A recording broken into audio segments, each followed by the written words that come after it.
Un saludo cordial amigos, les traemos las últimas noticias. Camacho, padre de Camacho y exministro del régimen golpista de Áñez ocultaron su fortuna en paraísos fiscales. Hace unas horas, se ha publicado una investigación denominada Pandora Papers, en el que apareció expuesto el exministro del régimen de Áñez Branco Marinkovic Jovicevic, el excónsul Pedro Jaime Valdivia y el extinto ministro Fernando Illanes, conjuntamente con más de 300 bolivianos que tendrían millones de dólares en paraísos fiscales. En ese contexto, llama poderosamente la atención el caso de Marinkovic, ya que no hace mucho tiempo atrás también se publicó otra investigación denominada Los Papeles de Panamá, en el que también aparecía Fernando Camacho. Al respecto, la exdirectora de la Unidad de Investigaciones Financieras de Bolivia, Teresa Morales, dijo que los empresarios y políticos que se oponen al proyecto de ley contra la legitimación de ganancias ilícitas, como Luis Fernando Camacho o Carlos Mesa, estuvieron involucrados en pesquisas sobre ese ilícito. Morales recordó que ella fue parte de las investigaciones legislativas, en Bolivia, sobre los papeles de Panamá, un caso referido a 11,5 millones de documentos procedentes del despacho panameño Mossack Fonseca, que revelaron que líderes políticos y personalidades del mundo contrataron los servicios de ese bufete para crear sociedades extraterritoriales para evadir impuestos.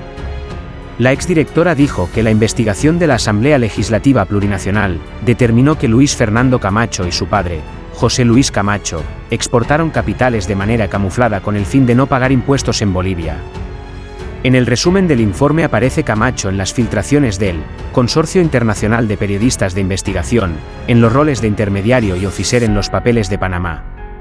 Camacho creó 3 sociedades como intermediario: Navi International Holding, Mediso Verseas Corp. Y Positive Real Estate, mientras que como oficier fue beneficiario de las 2 últimas. Según el documento, Camacho ayudaba a los interesados en adquirir servicios con el bufete Mossack Fonseca, que es la principal implicada en el escándalo de los papeles de Panamá y el presunto lavado de dinero offshore. La pesquisa también estableció que Branco Marinkovic creó 14 empresas ilegales con el fin de legitimar sus ganancias y evadir impuestos. Además, dijo Morales, se vendía productos a sí mismo, pagando bajos aranceles, pero luego los revendía a Colombia, generando más dinero, pero sin pagar impuestos. Morales añadió que otro político que se opone al proyecto contra la legitimación de ganancias ilícitas es Carlos Mesa, quien también fue investigado por ese presunto delito en el pasado. El 16 de agosto de 2019, el fiscal Samuel Lima informó que encontró indicios del delito de legitimación de ganancias ilícitas en depósitos realizados a la televisora PAT entre 2002 y 2003, por lo cual dijo que requerirá que se emprenda una investigación con la exgerente de esa empresa, Jimena Valdivia. Los depósitos corresponden al periodo en que Carlos Mesa era el propietario de PAT. Estas transacciones saltaron a la luz por una publicación del investigador Emilio Martínez, quien difundió documentación de los depósitos realizados en efectivo a PAT por sus propios funcionarios, para sustentar la tesis de que Carlos Mesa recibió dinero para la televisora a cambio de su candidatura vicepresidencial con el MNR en 2002, informó entonces Herbol. Escuchemos las palabras de la exdirectora de la Unidad de Investigaciones Financieras. Esa filtración de los papeles de Panamá es una publicación de parte de este consorcio de más de 700 periodistas concentrados en trabajar en esto en el mundo. Y alguien anónimo consigue filtrar información de un bufete de abogados que se llama Mossack Fonseca en Panamá. De los cientos de bufetes, sobre un bufete se sacan 11 millones de datos, de documentos, no de datos sino de documentos, y estos periodistas tienen la habilidad de armar una base de datos con toda esa información, y entonces uno puede encontrar personas o empresas o qué personas y empresas hay por países, etc. Los paraísos fiscales, que son Panamá y muchos otros territorios en los que no hay impuestos o son impuestos casi nulos, sirven para efectos, varios efectos. Uno, si en tu país te hacen pagar impuestos por el dinero, por tus ganancias o por algo, tú prefieres no pagarlos. O sea, aquí hay un impuesto a la riqueza, por ejemplo, eso elude. Eso se elude porque camufladamente se manda a unas cuentas y a unas empresas, se llaman empresas offshore, que son empresas que no existen en la vida real, solamente en los papeles, son empresas de maletín, empresas pantalla. Entonces hay una X empresa fundada en Panamá o en Islas Vírgenes, etcétera, y esa empresa tiene cuentas y en esas cuentas está guardada una plata. La banca de los paraísos fiscales de estos territorios no exige lo que en todo país normalmente se exige: el carnet de identidad, estas condiciones en que trabaja, uno le hacen un cuestionario, etcétera, sino que más bien uno incluso puede poner un testaferro, que se llama, o sea, un palo blanco, y ponerle pues el nombre que sea a la empresa, porque es una empresa de papel. Es una empresa de papel. Entonces, estas empresas se crean en paraísos fiscales con objeto de evadir impuestos en los países de orígenes, pero además de ocultar ganancias. Que nadie sepa que tengo ese dinero. Y lavar dinero también. Normalmente viene, ¿por qué uno quiere ocultar un dinero y no más bien mostrarlo como producto de su éxito económico? Es como pintar la placa del auto antes de salir. Entonces lo oculta en paraísos fiscales. No quieren que nadie sepa y está bajo nombres falsos. Todo eso se investigó de 11 millones de documentos, y en la investigación que armó la Asamblea Legislativa, dirigida por el diputado Manuel Canelas, una comisión mixta, trabajamos un año, yo trabajé como equipo de apoyo, encontramos una buena cantidad de bolivianos que habían tomado la decisión, y casi todos habían tomado la decisión el año 2007. Principios hasta finales del 2007, como aquí también en los Pandora Papers nos reportan estos periodistas, que en Bolivia ha habido picos en los que se han creado empresas en paraísos fiscales de bolivianos. Estas empresas se han concentrado en los momentos políticos en los que ellos temían que su riqueza fuera detectada, fuera encontrada o se viera como un problema. ¿Quiénes Entonces, están involucrados ahí, Teresa? ¿Los puedes recordar? En papeles de Panamá estaba Branko Marinkovic. Esta investigación de papeles de Panamá dio cuenta de que él había creado 14 empresas offshore el 2007. Imagínense, políticamente el 2007-2008 era cuando se quería dividir el país. Por un lado, con una mano, estas personas intentaban hacer problemas políticos, intentando dividir el país, la media luna, todo eso, pero lo que no habíamos reparado era que con la otra mano estaban sacando a manos llenas su dinero.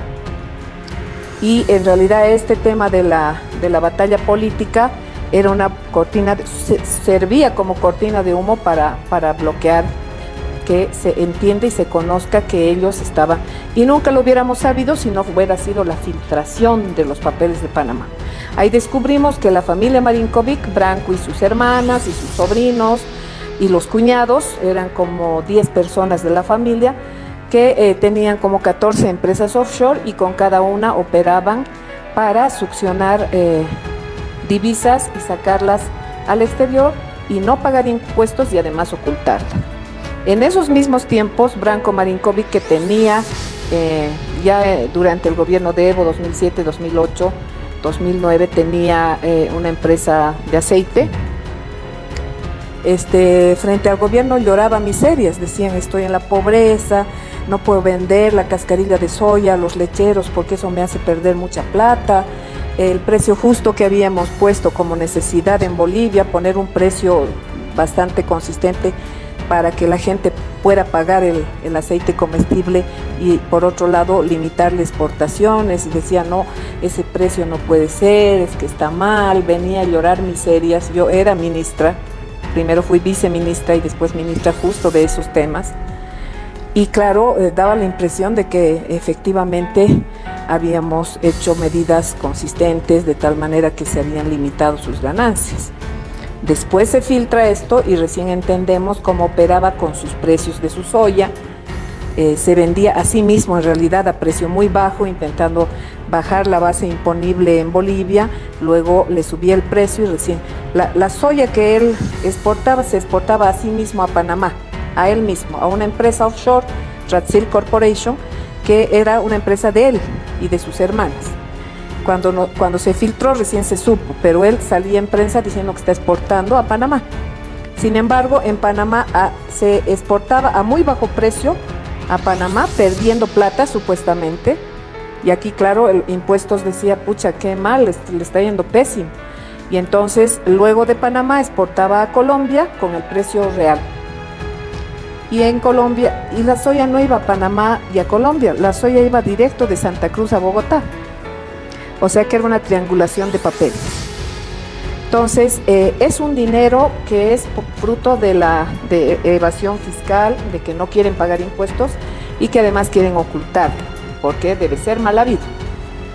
Entonces, eso ha pasado con Branco. La comisión parlamentaria sugirió que se lo pasara a Fiscalía, y cuando yo estaba en la UIF, la Fiscalía ya estaba avanzando en la cuestión. Ahora seguramente se ha frenado todo, ¿qué habrá pasado? Nadie sabe, pero en todos los casos sí debería haber avanzado. Otro que tenía paraísos fiscales en papeles de Panamá, no sé si tiene el informe publicado, porque se publicó creo que a finales de 2019, la comisión mixta lo publicó, es pues Luis Fernando Camacho y su papá, que tienen empresas y que participan en empresas offshore, en empresas que hacen operaciones para exportar capitales de manera camuflada, ¿no? ¿Qué pasa? Branco vendía a precio muy bajo y sacaba la soya a Colombia, pero vendía a precio muy bajo, aquí daba una base imponible muy baja, o sea, imagínense, perdía, el mercado internacional estaba en 100 y él vendía en 90. Entonces aquí decías, qué loco este tipo, ¿cómo puede ser que venda más barato de su costo? Entonces, claro, lloraba miserias porque hacía ese negocio, pero ¿a quién le vendía? A sí mismo, y allá le volvía a poner el precio correcto, pero la utilidad salía camuflada, y allá, como no hay impuesto a las utilidades, evitaba pagar impuestos en Bolivia y además ocultaba su fortuna. Esa era la lógica. También tenía acciones en Banco Económico, y también tenía 5 empresas offshore que ocultaban. La regulación de la ASFI decía que por debajo del 5% de acciones de un banco no había que presentar tantos papeles. Entonces él sus 20% lo partió en 4 pedazos de 4.8% de acciones con tal de burlar y son 4 empresas offshore panameñas que tienen una sola representante legal, que es la señora Yasmín Camarín-Covic, o una persona de su familia aquí en Bolivia. La dirección de la empresa Ratsil Corporation en Panamá, en realidad la oficial es el bufete Mossack Fonseca, es la dirección de su empresa de maletín, y por otro lado la dirección en la que se funda y opera es en Quinto Anillo de Santa Cruz. Increíble, pero Camacho, el señor Dager, Branco Marín-Covic, y había un montón de empresarios que seguramente en los tiempos de los anteriores gobiernos habían conseguido ganancias ilícitas, y esto, mire, justo en este momento tiene que ver porque hay una ley que están tramitando a efectos de las ganancias ilícitas, ¿no?